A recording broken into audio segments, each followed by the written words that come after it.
What is going on, guys? We have the patch notes for patch 12.8 for Teamfight Tactics. Bit of a small patch this week. We can see the summary here, just around like 6 changes, so this should be a quick video. Essentially, this patch is coming out after the Gizmos and Gadgets World Championship. And to summarize what they're saying here, they want to keep this patch where it is playable for everyone to practice on and for people to kind of copy the builds that the pros are using in the World Championships once they're being played. I believe it starts on the 29th, which is just in a couple of days. So large changes, large like my desire to hatch the golden egg. They are buffing some augments. So buffing Quickest Silver to make all options viable when getting the Radiant Relic augments. They're renaming Quickest Silver to Quickester Silver. Maybe. So for the Radiant Relics and Golden Egg options, sometimes you could get a Radiant item. So they're buffing the Quicksilver one, the Radiant Quicksilver, with a 10% attack speed buff.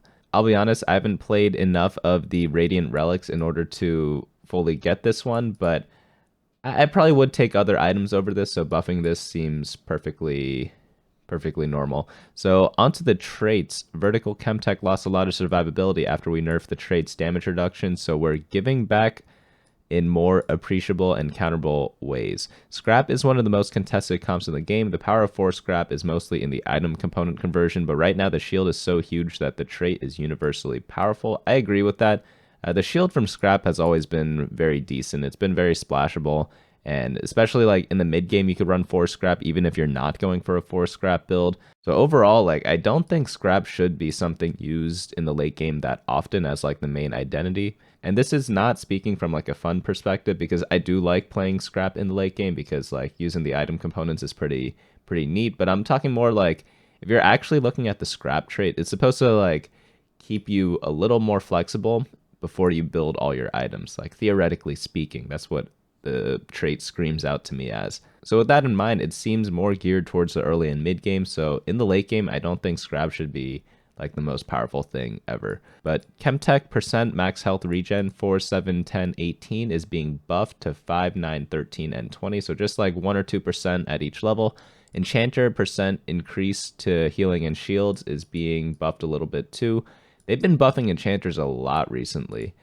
They do feel like a little weaker than most other things because they also have the magic resistance to it. So you don't want to like buff them too hard because then AP would be unplayable. But AP is pretty prevalent in the meta right now. Buffing the healing and shielding, I guess it's not by that much. You never really reach that deep into enchanters, even though I do think all the units are pretty solid. Hextech shielding is being changed a little bit, is being buffed at 4, 6, and 8 Hextech. So yeah, they probably overdid the Hextech nerfs. I talked about this in the last patch. They nerfed Hextech like 50 billion times, or in 50 billion different ways. And turns out the comp is going to be weaker because of that. But they did not nerf Sivir directly, which kind of was odd to me because she could be played in some striker variants.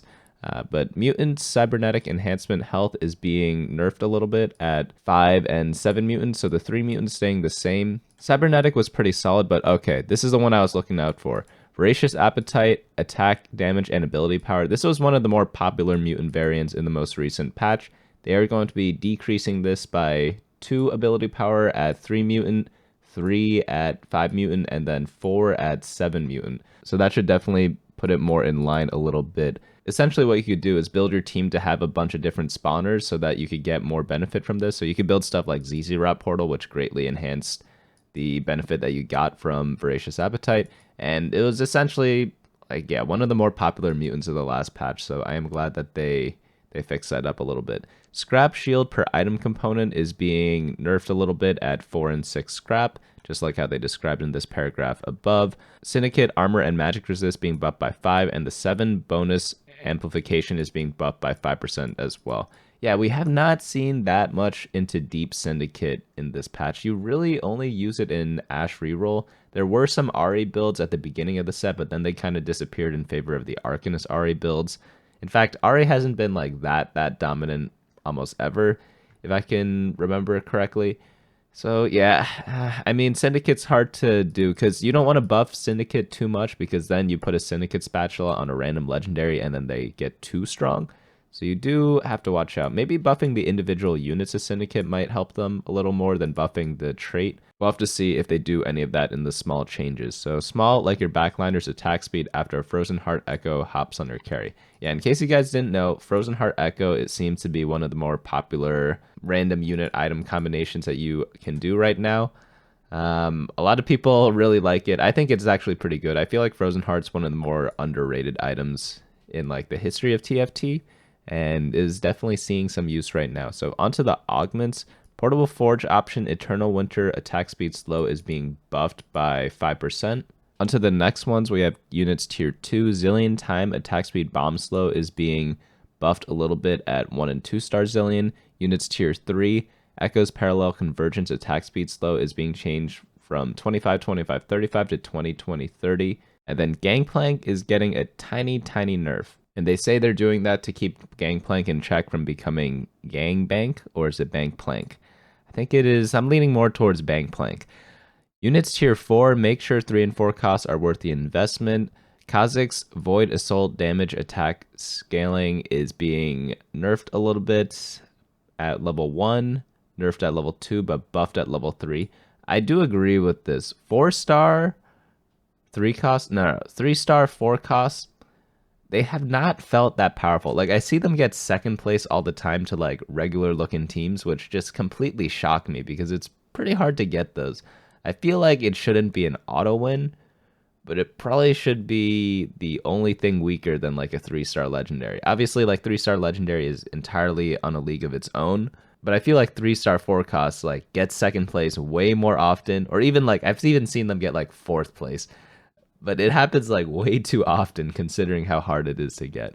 Renata Glass Toxic Wave attack speed slow is being buffed from 15% to 20%. Renata Glass Toxic Wave damage is being buffed at 3-star. And then Vise Pulverizer damage is being also buffed at 3-star. And then the shield also only being buffed at 3-star. So they are putting more power into these things. But like even some of the meta champions I see get 3-starred and they still don't win. Like I've seen Jin 3-star, I've seen like Sivir 3-star, and they still get second place sometimes. I have no idea why. Maybe the first place team was just that much better.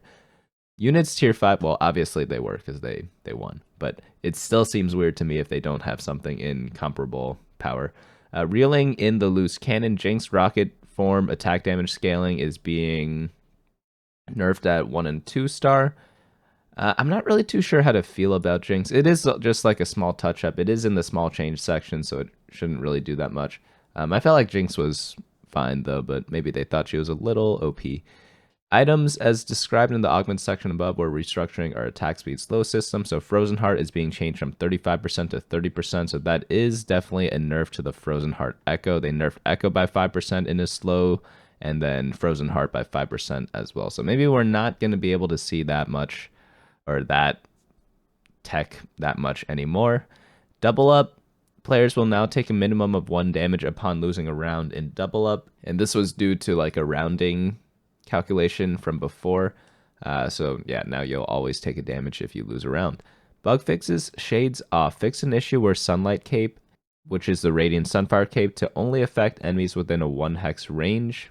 I believe the regular range is 2 hexes. And then they fixed an issue preventing Senna from gaining mana from blue buff and blue battery after casting. So yeah, regular stuff there. So like all in all, no surprise that it's not that big of a patch. They just touched the traits. They didn't really touch the units that much. All the unit changes I believe were in the small changes, and they're mainly to 3-star 4 costs, which doesn't really change much. The only big thing, I would say the only thing you need to pay attention to is the Ekko stuff.